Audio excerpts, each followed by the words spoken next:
Faça sol ou faça chuva, em estradas de asfalto ou de terra, da porta do produtor à porta do consumidor, eles conduzem 60% das cargas que circulam para abastecer o país. Uma jornada de trabalho muitas vezes exaustiva, enfrentam más condições de estradas, a violência dos assaltos, a distância da família, prazos de entrega apertados, filas nos portos. São autônomos, comissionados ou empregados em cooperativas e transportadoras de cargas. São os caminhoneiros. Discutir questões que tratam da regulamentação dessa profissão e que estão, nesse momento, na mesa de negociações entre governo e vários representantes do setor, é buscar soluções para garantir a esses trabalhadores mais segurança, mais saúde, mais direitos, por um país melhor e mais justo. Olá, o Melhor e Mais Justo de hoje, ao vivo pela web, discute as questões que envolvem a regulamentação da profissão de caminhoneiro. Para essa conversa eu tenho o prazer de convidar Marco Aurélio Pereira, assessor jurídico do CETRANS, Sindicato das Empresas de Transporte de Carga do ABC. José Araújo China da Silva, presidente da Unicam, União Nacional dos Caminhoneiros. E Narciso Figueroa Júnior, assessor jurídico da Associação Nacional do Transporte Rodoviário de Cargas e Logística. Bem-vindos. Obrigado. Começaram as negociações entre governo federal e representantes de caminhoneiros após a greve de parte da categoria, que durou 7 dias, bloqueou trechos de algumas das principais rodovias brasileiras, gerou desabastecimento e alta em preços de certos produtos nas cidades brasileiras. As estradas só foram desocupadas após o comprometimento do Ministério dos Transportes e da Agência Nacional de Transportes Terrestres de dialogarem com a categoria. Um dos principais temas em pauta é a Lei 12.619 de 2012, que regula e disciplina a jornada de trabalho e o tempo de direção do motorista profissional. Quais são, afinal de contas, as polêmicas envolvidas nessa nova legislação? De novo, bem-vindo. Vou começar com o China. China, por favor, posso te chamar assim, né? Só deve. Quais são as polêmicas envolvidas com essa lei de 2012? Eu acho que a importância é que já deveria ter havido há muitos anos. Não tem nada de novo. Todo trabalhador no país trabalha 8 horas. O único que não trabalhava 8 horas era o caminhoneiro. O único não, tem alguns outros também. Outros, mas acho que são bem poucos.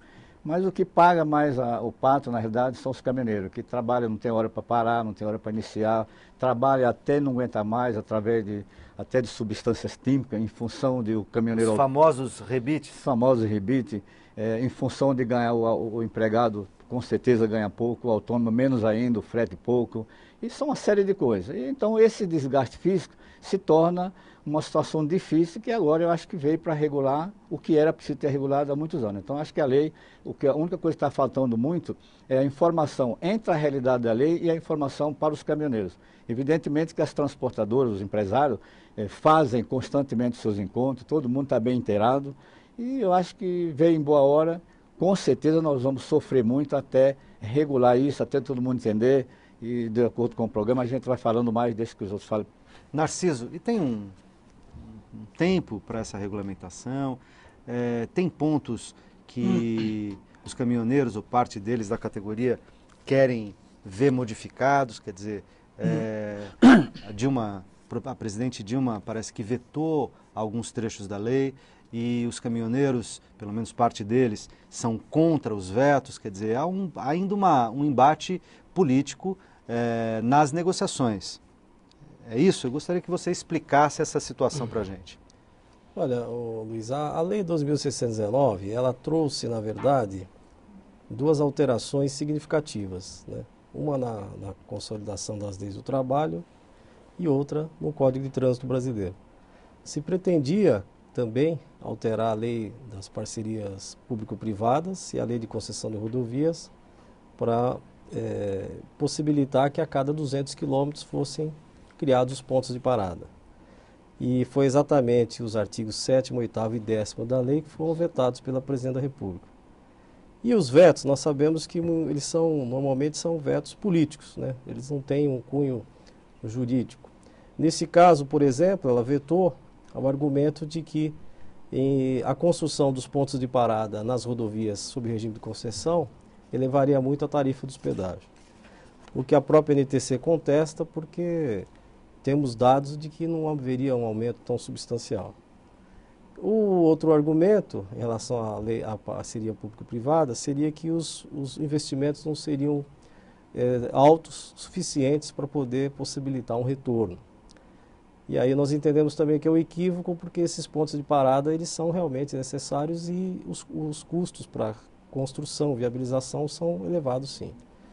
Então hoje esse movimento que ocorreu dos autônomos, na verdade, na nossa opinião, ele buscou um mote, que foi a lei, mas na verdade ele tem a intenção de alterar outras normas, né? A começar pela própria resolução da NTT que trata do registro nacional, que eles estão contestando. Eles estão contestando também o fim O registro nacional é o do fato transporte de cargas, que todo transportador tem que ter um registro na NTT.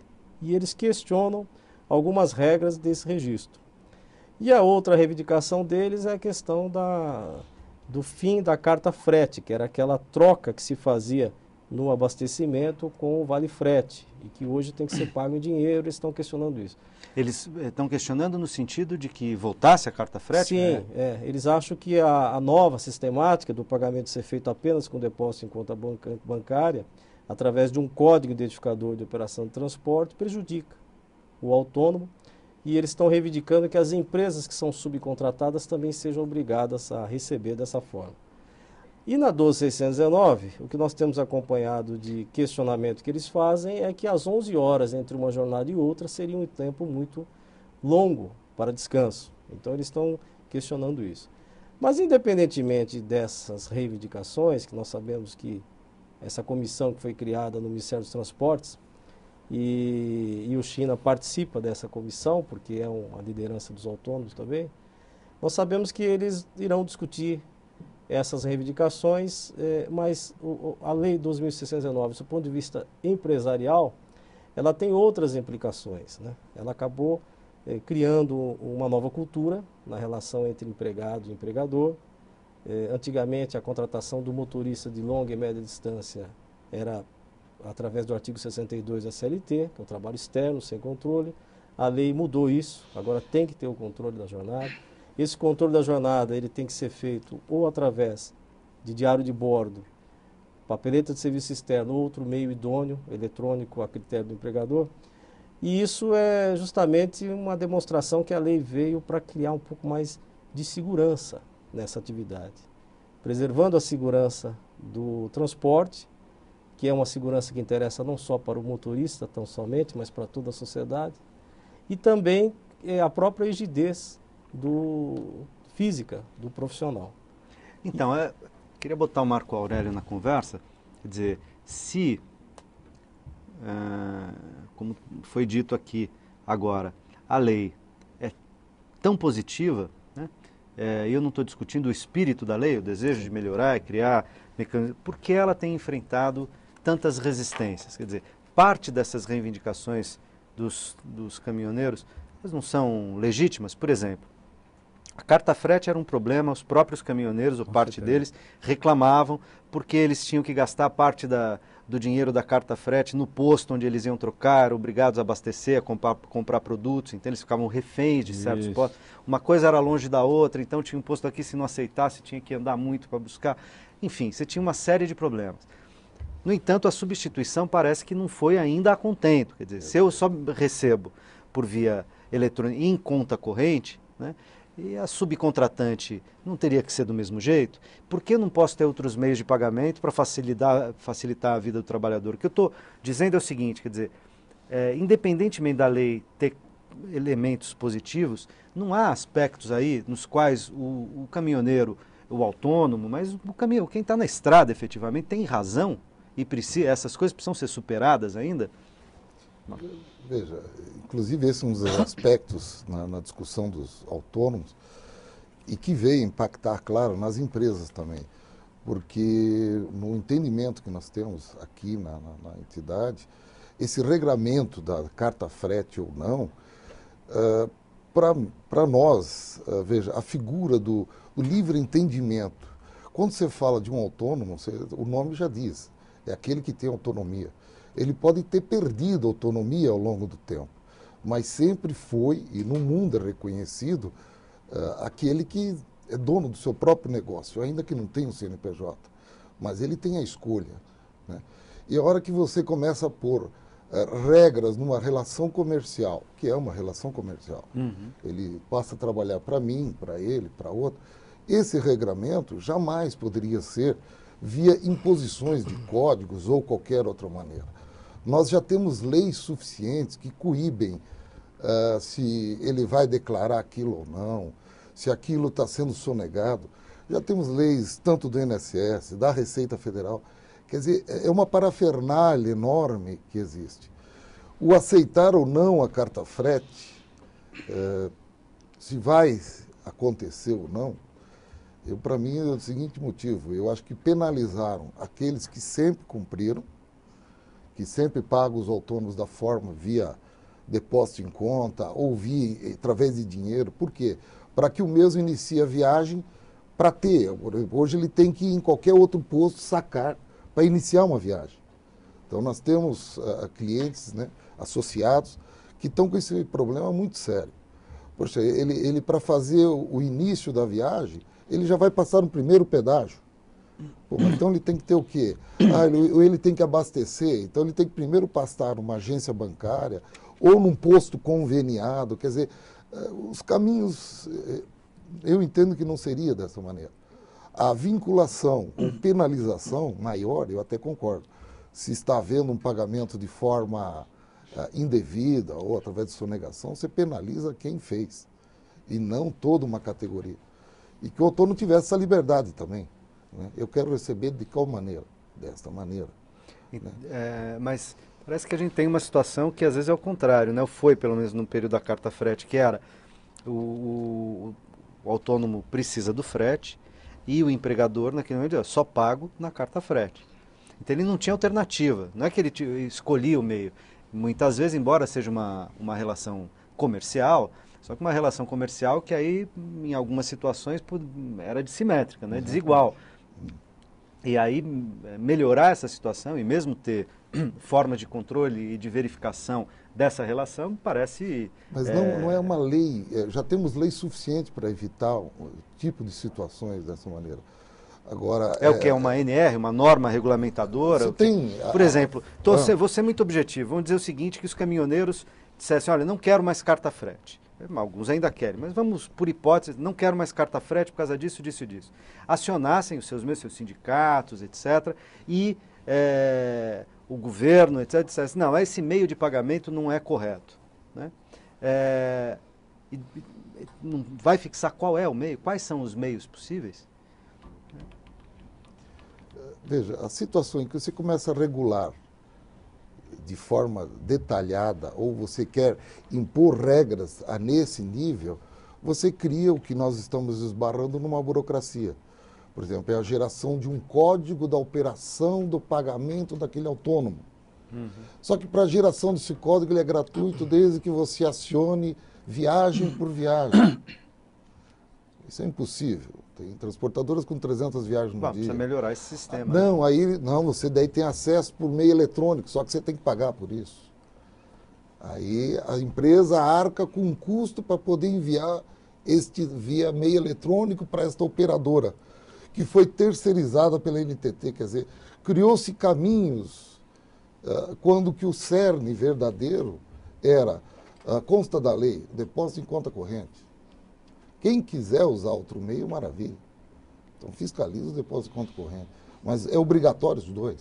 Deixa eu ouvir o China ainda nesse bloco. É isso mesmo, China? Como é que você vê? Não, eu discordo do Dr. Marco Aurélio, com todo o respeito que tem, conhece muito, mas são diferenças de ideias apenas. Eu acho que está correto da forma que está, porque nós não vivemos 1 ano e nem 2 anos, foi 60 anos nessa escravidão que eu chamo frete de cabresto. Os caminhoneiros pegavam, e ainda pegam, porque ainda está meio confuso, né?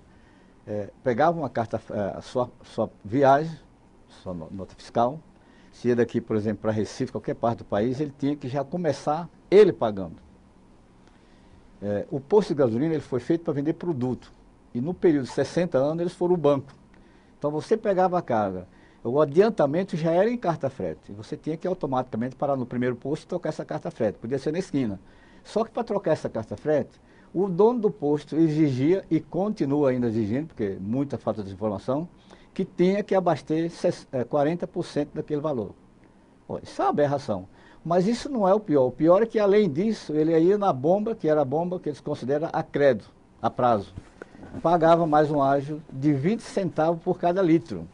Então, assim, no mesmo posto já começava ele pagando a conta. Para receber naquele banco, ele tinha que abastecer o que o dono quer. É muito bom colocar um negócio, falar, vamos dizer aqui, São Bernardo, eu coloco um restaurante, todo mundo de São Bernardo tem que almoçar no meu restaurante ou comer no restaurante. Monopólio. É uma beleza para quem tem. Isso foi desde os anos 60. Ninguém sabe quem inventou. Ninguém sabe quem inventou. Isso perdurou mais de meio século. Quando a Unicam, esse projeto é nosso, quando a Unicam pensou em fazer esse projeto, nós procuramos fazer bem feito e fizemos bem feito. Nós fizemos pesquisa com os maiores juristas, um dos maiores juristas do país, foi Ivo Grandes Martins, que todo mundo conhece, e o Modesto Carvalhosa. E lá no parecer deles, eles falam que a carta frete, como na época dos escravos do seringueiro, que tinha que ir lá nos seringais, trabalhar e comprar, deixa tudo lá no... China, eu vou pedir para eu te interromper um segundinho, porque a gente está terminando com esse bloco, o China vai voltar para contar essa história melhor no segundo bloco, não sai daí, a gente já volta.